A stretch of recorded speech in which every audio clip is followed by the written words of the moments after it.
Now in this lesson, I am going to give you some of the examples of Z pattern, our reading patterns, how we read and sift through the content, Z patterns, F patterns, and also the abandonment cart, abandonment rate problems, and the form fields. So let's get started. Now this is an image of the Z pattern. Now the Z pattern was based on how we read the books from left to right. And if we have a website written in Urdu or Arabic or any language that is from right to left, this is the opposite. So it will be from right to left like that. But it will still be Z.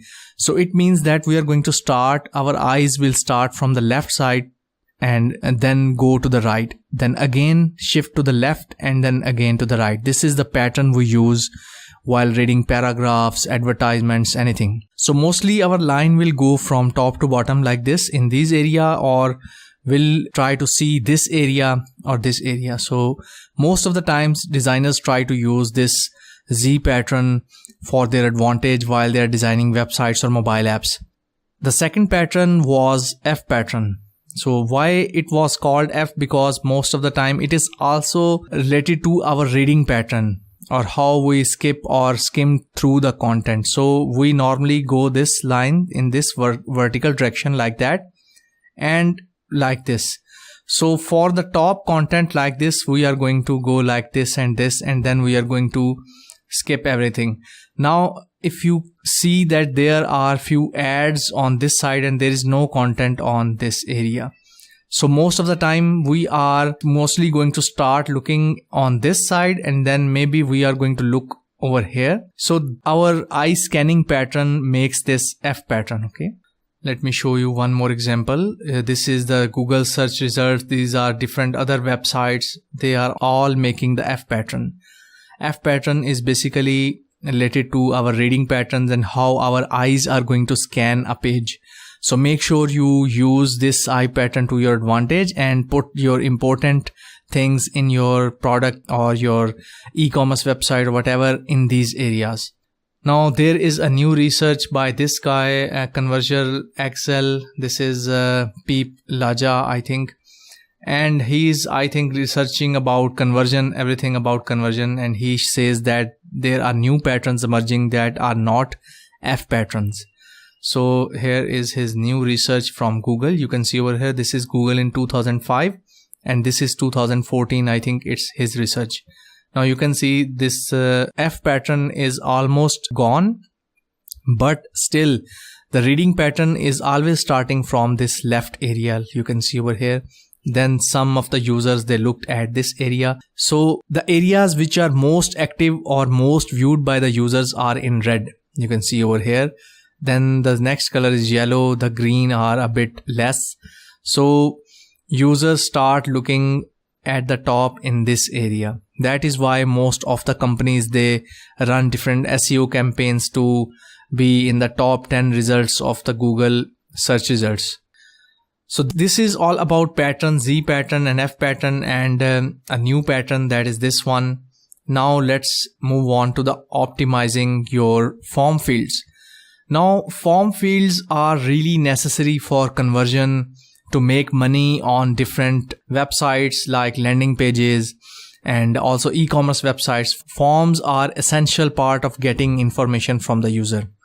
You can see in this research by Unbounce, they said that this ImageScape company, they reduced their contact forms from 11 to 4 and they gained 120% conversion increase for 5.24% to 11%, 12%. So almost doubled. Their conversion rate was almost doubled by reducing the fields. Now this is directly related to your psychology, human psychology. Why? When the humans see less hurdles in their way of achievement or their goal, they are going to pursue it. If they see a lot of hurdles lying in their path, they are going to quit. So you can see over here, this is their optimum conversion rate, that 3 to 5 fields is a golden standard. Don't try to increase more than 5 fields, otherwise you are going to lose 10% more conversion. So this is about conversion and how humans feel reluctant to their laziness, and when their goal is difficult to achieve, they are going to quit. One more example. Okay, so this is another research with all the top companies, and this is also the cart 37 cart abandonment rate statistics. Now this is done on a lot of biggest websites, biggest giants like Adobe, Listar, Track, IBM, big companies like that. And these are the major reasons which were found in this research. They used 144 people. These are their responses.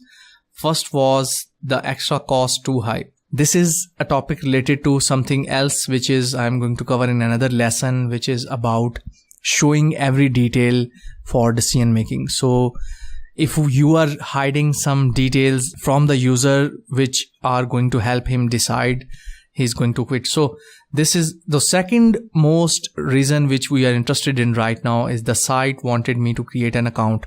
You can see a lot of people, they are going to be, pushed out by this account setup. If the sign up form is going to have like 10 fields, they are going to quit. Okay, now the third one is also related to our laziness and human nature, that we are lazy and we don't like too many hurdles in our goal. So too long, complicated checkout process. So if your checkout process on your e-commerce websites is very long, like it is taking 6 or 7 steps, you are going to lose a lot of customers and revenue. So these are the things that are related to human nature, laziness, and how humans feel when there are too many hurdles in their goal and they want to achieve it.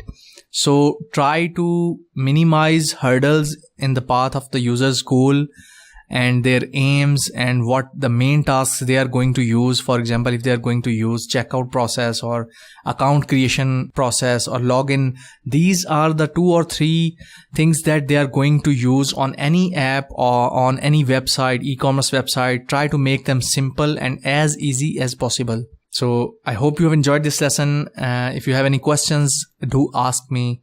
Let's move on to the next lesson.